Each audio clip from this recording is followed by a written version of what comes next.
Serving up stories from the lacrosse field. Brought to you by Lacrosse Magazine. Produced by U.S. Lacrosse.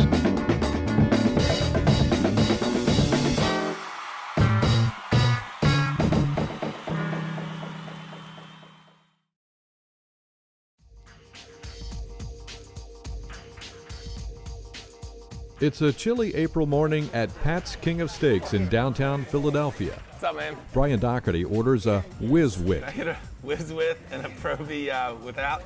The magic words produce a greasy steak sandwich, smothered with synthetic cheese and fried onions. Cheese whiz. What do you want? Do you know how to do this? No, please give me the tutorial. There you go. How to order a steak. All right. By I Am Hungry.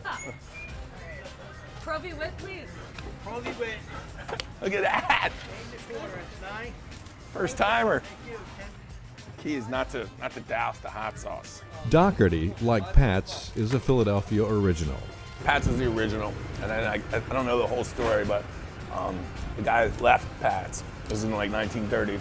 Went right across the street, started Gino's. Pat's is just, I think, just a little bit more Philly. You know, like it's just a little, hey, what do you want? Philadelphia to me, just being from here and growing up here, it's just there's it's hard to explain it. There's no messing around. You know, like it is what it is. People will call you what you are, and they'll tell you to your face, you know, whether they like you or not. And I think that's my favorite part about Philadelphia. And it's very evident in the sports teams. And if they don't like somebody, they boo. You know, but when they love you, there's nothing better. You know, and it's very simple to gain the people's love. You just play hard, and you know, in hockey you fight. You know, and like that guy Aaron Rowan from the Phillies, his first play, his second game, he ran through a fence, you know, trying to catch a ball. Once you do something like that, it's just like you're a rock star. There's no like, you know, backstabbing or two-faced or anything like that. You know, if they don't like you, they'll look you in the eye and say, I hate you. You know, if they love you, they will do anything for you. So that's kind of what Philly means to me. Whether you love or hate Doc, well, that usually depends which side you're on. His penchant for trash talking and getting inside opponents' heads became a staple of his 9 Major League Lacrosse seasons, including 4 in Philadelphia.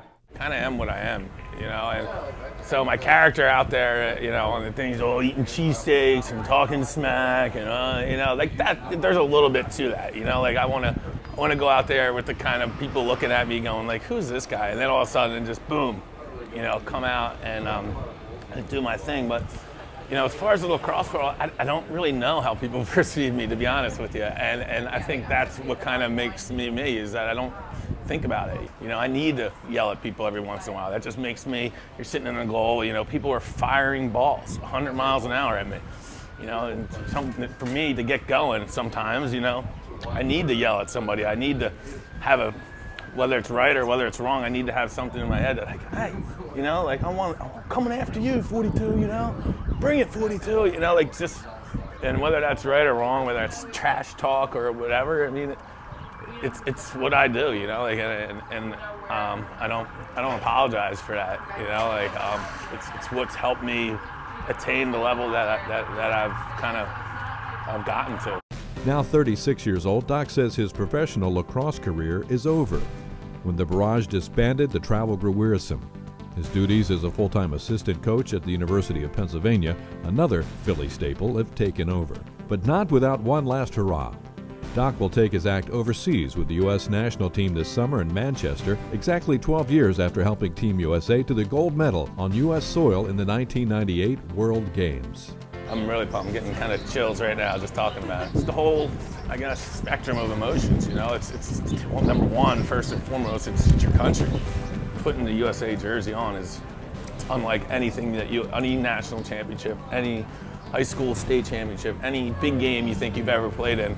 Nothing compares to that. And then number two is your underdogs. You know, like it always felt weird because every time that you put that jersey on, you felt like you were expected to beat a team by 25 goals. And then number three is it's the end of my career, you know. And you put all those three things together, and it's just a lot of emotions going on. Doc faces the prospect of staring down the likes of John Grant and Jeff Zawicki. The same snipers led Team Canada to victory over the U.S. in 2006. He vows things will be different this time around. Canadians are steadily, I guess they've been on a mission. to kind of take over, the #1 spot, and they did. So I think it was something like that really needed. I mean, the U.S. the process needed to change.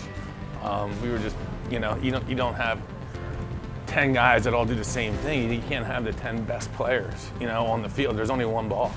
So you need to construct a team, and that's what I think at the U.S. Lacrosse and Coach Pressler and all the coaches have done. I think did a good job of having D-middies, having a face-off specialist, So I think we're going to win. In other words, when Team USA opens the FIL World Championships July 16th against Australia, expect the same old Doc between the pipes.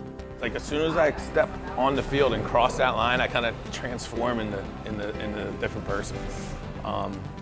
Or maybe it's the same person, depending on who you talk to. And so I think I figured out. I just want to play one way, and it's something I think I've learned. It's just that when it's time to play, it's time to play. There's no messing around.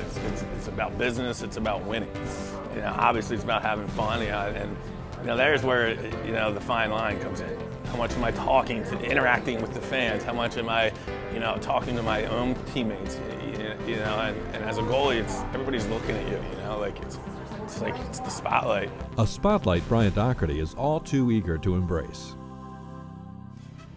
The road ends here as the NCAA Final Four descends on the mecca of lacrosse in Baltimore. First up at M&T Bank Stadium on Saturday, 7th-seeded Cornell plays surging Notre Dame. The Irish are in the Final Four for just the second time in school history and first since 2001. On the back end, it's ACC foes Virginia and Duke in a game that's sure to warrant national media attention given the UVA murder case. Duke, of course, no stranger to an unwanted spotlight. About 20 minutes north, the top 3 seeds in the NCAA Women's Lacrosse Tournament advance to the Final Four at Towson University. Maryland can return to the championship game for the first time since its long reign ended in 2001, but must go through Gary Gate and Syracuse first. Then a rematch of the 2009 NCAA championship game as North Carolina looks for better luck this time against 5-time defending national champion Northwestern. Follow the action this weekend and all season long at laxmagazine.com. People in Philadelphia, they don't not like Donovan. I mean, they respect the fact that he's won a ton of games, and but there's just something about him that just wasn't Philly. Donovan McNabb to this day still drops back and has no one in his face and throws to a wide open receiver and throws it 11 yards in front of him on the ground.